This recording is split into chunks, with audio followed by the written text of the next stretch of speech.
How are we going on, people? Luke here from LAGFX. We're back today with a new Sunday Sessions video. If you're new to this series, it's basically where we choose a few pairs that we feel hold good potential for profitable positions in the coming week, and we give you a good breakdown on our analysis, highlighting specific zones and areas that we feel would be good as places to execute either buy or sell positions. If you do go on to enjoy this video, don't forget to leave it a thumbs up.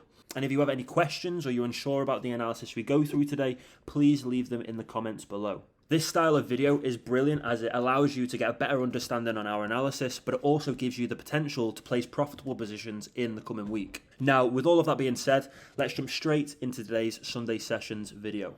So you can see on screen here, we are going to be starting off with the Euro NZD. I just want to zoom out quickly just to show you that we've had the penetration of a higher time frame supply zone. We've been delivered with a break of structure to the downside. This is the last protected low, which created this high. And now price breaking that low gives us that break of structure and that change of character. So we can now expect bearishness. That's exactly what we've been delivered with. And I'm expecting this bearishness to continue down and into this demand zone here. Once we have the penetration of this demand zone, or this one, I am then expecting an S&D flip to the upside and for price to actually go on to trade us higher up and into this market. Because if we zoom out now to the daily, you will see that I actually have a higher time frame target of this supply zone here, where I'm wanting to see price continue to trade up, trade into that area of supply before taking us lower down and into this market. We can see that this is actually a bearish market on the extreme higher time frames, but in order to see price trade up and into this, we are going to have to see price correct itself down and into demand zones in order to pick up enough demand in order to trade price into the supply zone. So when it comes to placing positions in the coming week, what we can look to do is look to go long from this demand zone here. That will then trade price up and into this supply zone up here. That will then introduce enough supply to trade price all the way down and into one of three demand zones. And then that's where I'm expecting a full S&D flip to the upside to continue trading price up and into the higher time frame supply zone. So if you haven't done already, mark out these two areas in price now. This is on the 4-hour time frame, so if I just go down to the 1 hour, you'll see the candle here that we've highlighted, mark out the increments and the candle itself. And then we also have this supply zone here, this order block with these parameters in price there. But that is my analysis for the Euro NZD. If we just get our path tool out, I'll just make it a bit more obvious. We want to see price trade down and up, and then down and into one of these before taking us all the way up and higher.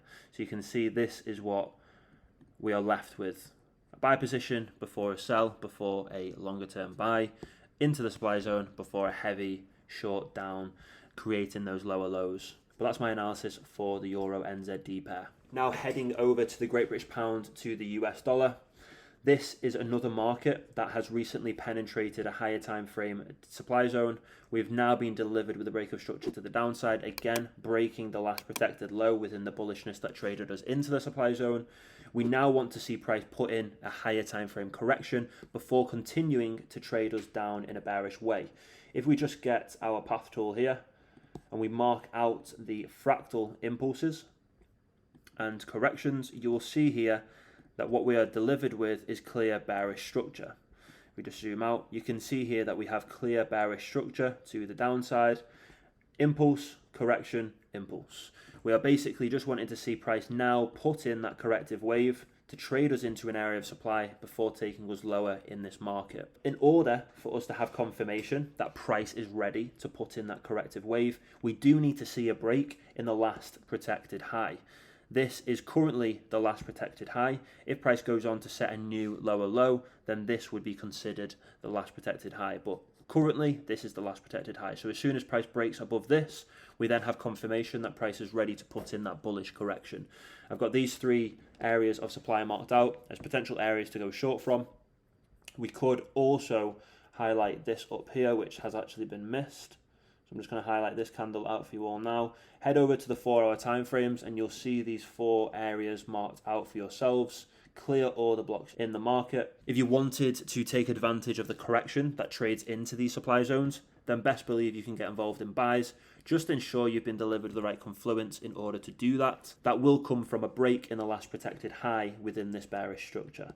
But that's my analysis for the Great British Pound to the US dollar market. Okay, now heading over to the NAS100.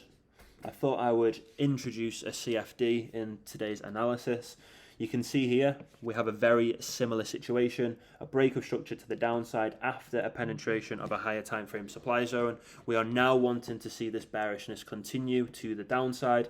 I've gone ahead and marked out 2 areas of supply that I feel price may trade into before delivering us with that further bearishness.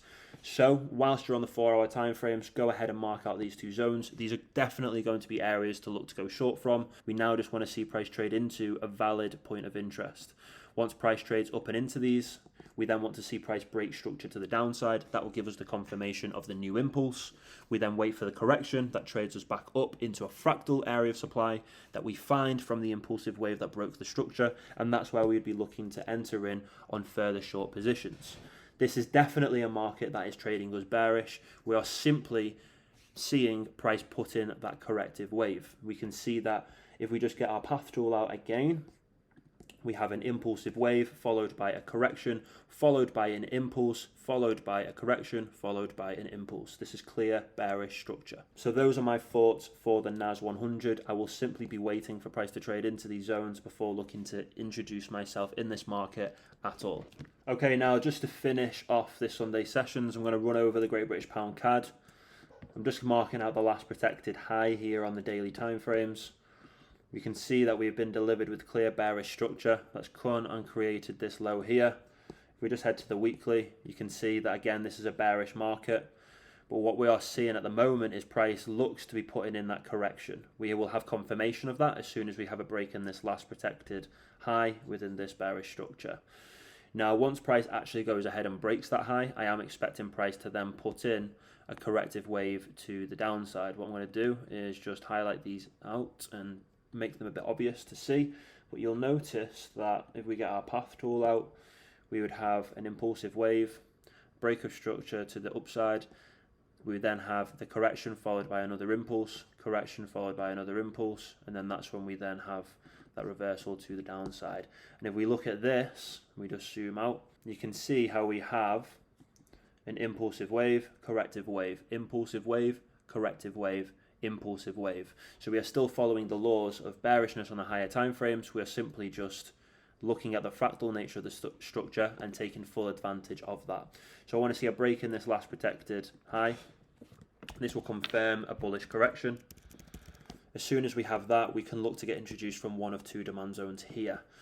Price looks to be digging deep at the moment just to grab some more demand, but I'm pretty sure price will probably come to trade us above this area before actually putting in a full retracement down into one of 2 demand zones that I've sourced whilst doing my analysis prior to this video. What I'm going to do is highlight these areas out for yourself. In fact, what I will do is I will highlight that there and then just add the increments here on the right hand side. You can see yourself the candle here that I've highlighted, and again with this one, the candle here on the left, and those are the increments on the right hand side. This is on the daily time frames. So definitely looking to go bullish at the moment. We can trade this up and into the area of supply. We just need that confirmation of that BOS to the upside beforehand, and then we can wait for the pullback. Get our fractal entries, get our refined entries to increase our risk to reward ratios, and then we can take advantage of the corrective wave. Once we have traded all the way up and into the supply zone, we'll simply be waiting for a break of structure to the downside to suggest bearish structure and suggest the next higher time frame impulsive wave, and then that's when we can look to get involved in some short positions. But that is actually going to summarize this Sunday sessions video.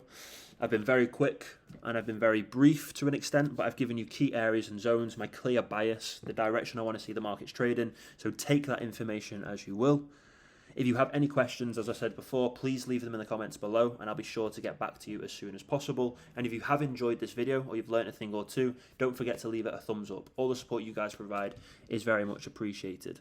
Now, I'm wishing you all a profitable week and I'll catch you all in the next Sunday sessions video.